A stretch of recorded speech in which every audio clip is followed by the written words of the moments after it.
Ayurvedic doctor Sulakshana सेठी आज आपके साथ रसोई घर में से सौंफ के बारे में डिस्कस करने जा रही हूँ। फारसी भाषा में इसको बद्यान नाम से जाना जाता है, इंग्लिश में इसको फेनल कहते हैं। आयुर्वेद के मतानुसार सौंफ मधुर, तिक्त एवं क्षय होती है। इसके इन्हीं गुणों के कारण ये वात और पित्त जब कुपित हो जाते हैं तो उनको साम्यावस्था में लाती है। इसमें फॉलेट, कैल्शियम, पोटाशियम, मैग्नीशियम एवं बहुत सा फाइबर पाया जाता है। इसका प्रयोग हमारे रसोई घरों में तो होता ही है, ये हमारे स्वास्थ्य के लिए भी बहुत लाभकारी है। कुछ एक रोगों से बचने के लिए इसका प्रयोग हमें मदद करता है। जैसे मुख की शुद्धि के लिए हम अक्सर सौंफ खाते हैं। इसका माउथ फ्रेशनर इसका एक स्पेशल गुण माना गया है। मुंह से कितनी भी बदबू आ रही हो, जब हम मुंह में सौंफ रखते हैं तो इसकी सुगंधी ही मन को खुश कर देती है। इसमें एंटी एक्सपेक्टोरेंट गुण होने के कारण ये लंग्स में से कफ को तो बाहर निकालती ही है एवं शुष्क कास में भी फायदा करती है। ये हृदय रोगियों में भी लाभकारी है, बढ़े हुए ब्लड प्रेशर को भी ठीक करती है, आँखों की दृष्टि को बढ़ाने में भी इसका रोल है।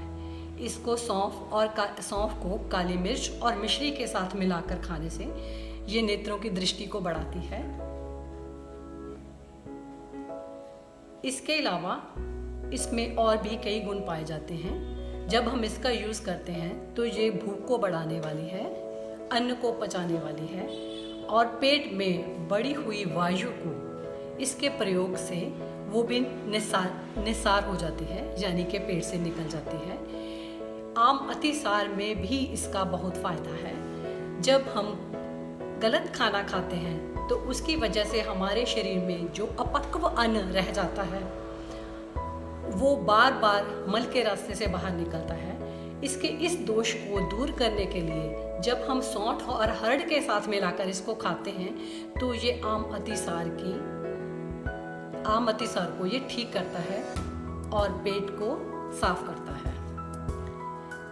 गर्मियों के दिनों में ज़्यादा धूप में घूमने से, अधिक विदाही पदार्थों का, तीखे मिर्च मसालों का प्रयोग करने से हमारे शरीर में गर्मी बढ़ जाती है, जिसकी वजह से उल्टी आने को मन करना, घबराहट होना, बेचैनी होना, शरीर से सेक निकलना जानी जिसको हम दाह कहते हैं, ऐसी बीमारियां जो हमें तंग करने लगती हैं, तब भी सौंफ का प्रयोग हमें इससे निजात दिलाता है।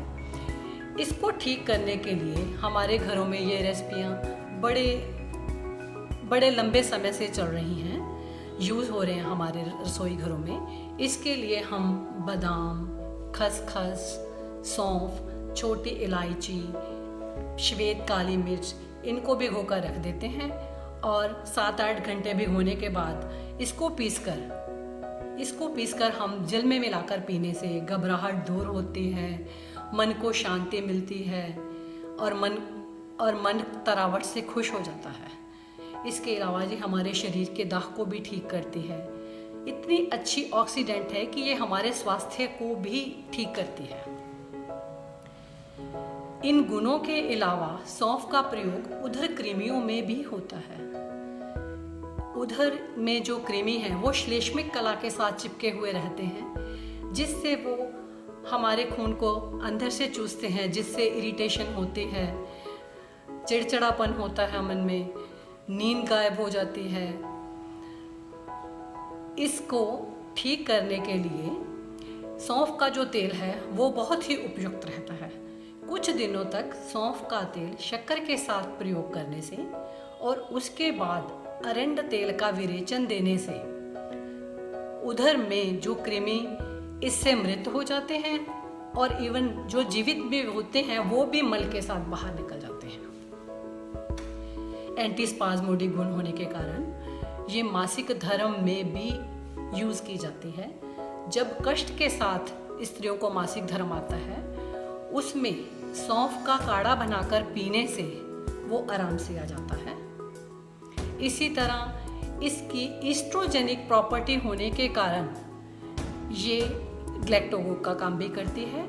प्रसूता स्त्रियों में जिनमें दूध नहीं उतरता, उनमें सौंफ का प्रयोग करने से ब्रेस्ट मिल्क का जो फ्लो है वो भी बढ़ जाता है। इस तरह पेट के अन्य कई रोगों में भी सौंफ के अर्क का प्रयोग किया जाता है। IBS जैसे इरिटेबल बाउल सिंड्रोम जिसको बोलते हैं, उसमें सौंफ के अर्क को अजवाइन अर्क के साथ मिलाने पर बहुत ही फ़ायदा मिलता है। इसके अलावा जो सौंफ है ये मूत्रल भी है। मूत्र मतलब डायूरेटिक। इसका डायूरेटिक गुण होने के कारण ये मूत्र को खुलकर लाती है, जिससे शरीर के कई टॉक्सिन्स मूत्र के द्वारा बाहर निकल जाते हैं। इसका प्रयोग त्वचा रोगों में भी किया जाता है। त्वचा के रोगों में सौंफ से बने हुए कई योगों का प्रयोग किया जाता है उदर शुद्धि के लिए, जिससे उनके जल्दी ठीक होने में मदद मिलती है। इसके अलावा एक बहुत ही प्रचलित योग जिसको आयुर्वेद में स्वादिष्ट विरेचन चूर्ण कहा गया है, उस योग के द्रव्यों को मैं आपके साथ को शेयर करना चाहती हूँ। सौंफ, मुलट्ठी और आंवला साग गंधक, इन तीनों को 50-50 ग्राम मिलाकर इसमें 150 ग्राम सनाई पत्ती मिलाएं और 200 ग्राम मिश्री मिलाएं। इस सारे योग को मिक्स करके एक चम्मच सुबह शाम गर्म पानी के साथ लें। ये साफ दस्त लाता है और आंतड़ियों में उगरता भी नहीं दर्शाता। पर इसके साथ मैं एक बात आपसे ज़रूर कहना चाहूँगी कि किसी भी योग को शुरू करने से पहले आप अपने योग्य वैद्य से परामर्श जरूर करें, क्योंकि जैसे इसमें मैंने मिश्री डाली है, ये शुगर के पेशेंट नहीं खा सकते। ऐसे ही इनमें कुछ द्रव्य ऐसे हैं जो किसी को नहीं सूट करते, किसी को सूट करते हैं, इसलिए ये सलाह ज़रूरी है। इसके साथ ही साथ मैं आपके साथ एक अन्य बात ज़रूर शेयर करना चाहूँगी। मेरे हिसाब से इस चीज़ की को आपके साथ शेयर करना बहुत ज़रूरी है, क्योंकि बहुत सी माताओं को इन चीज़ों की ज़रूरत होती है। ब्रेस्ट फीडिंग जो मदर्स हैं, वहाँ USA में कुछ एक मदर्स मुझे ऐसी मिली जिनका जो ब्रेस्ट मिल्क है वो अच्छी तरह से नहीं आ रहा था। उनको सौंफ के साथ शतावरी और सफ़ेद जीरे का सेवन गर्म दूध के साथ करवाने से बहुत ही फ़ायदा मिला। अच्छा, नमस्कार, फिर मिलेंगे इन्हीं औषध द्रव्यों के साथ।